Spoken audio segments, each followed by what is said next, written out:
രാവിലെ തന്നെ റെഡിയായി ഓട്ടിടാൻ വേണ്ടിയിട്ട് ഇറങ്ങിയതാണ് കേട്ടോ.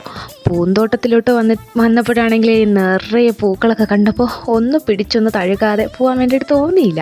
അതുകൊണ്ട് അവരെയൊക്കെ ഒന്ന് പിടിച്ച് അവരെ ഒന്നിച്ചൊക്കെ ഒന്ന് വച്ച് നോക്കി കേട്ടോ. വെറുതെ ഇറങ്ങിക്കഴിഞ്ഞാൽ കുറേ സമയം ഇങ്ങനെ അങ്ങോട്ട് തിരിഞ്ഞ് ഇങ്ങോട്ട് തിരിഞ്ഞ് പൂക്കളെയൊക്കെ കണ്ട് അവർക്കൊരു ഉമ്മൊക്കെ കൊടുത്ത് അങ്ങനെ അങ്ങ് പോകും. എന്തായാലും സമയം കളയാതെ ഞാനും അമ്മയും കൂടി ഓട്ടിടാൻ വേണ്ടിയിട്ട് ഇറങ്ങിയിട്ടുണ്ട്. വീടിനടുത്ത് തന്നെയാണ് കേട്ടോ ബൂത്ത്.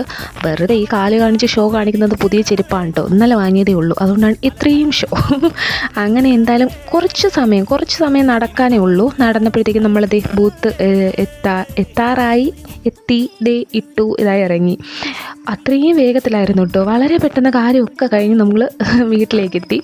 ഈ ഒരു നടന്ന് വരുന്ന വഴിയൊക്കെ കാണുമ്പോൾ എനിക്ക് ഭയങ്കര ഒരു ഫീലാണ് കേട്ടോ. കാരണം പണ്ട് നമ്മൾ ഇതുവഴിയാണ് സ്കൂളിലൊക്കെ പോയിക്കൊണ്ടിരുന്നത്. എത്ര പെട്ടെന്ന് കാലങ്ങളൊക്കെ കഴിഞ്ഞു പോയില്ലേ. ഇനി ആ ഒരു കാലമൊന്നും തിരിച്ചു കിട്ടില്ല എന്ന് ഓർക്കുമ്പോഴൊക്കെ ഭയങ്കര ഒരു ഫീലിങ്സാണ്, ഭയങ്കര ഒരു മിസ്സിങ് ആണ്. എന്തായാലും എന്ത് ചെയ്യാം, പറഞ്ഞിട്ട് കാര്യമില്ലല്ലോ. അങ്ങനെ ഇന്നത്തെ ദിവസം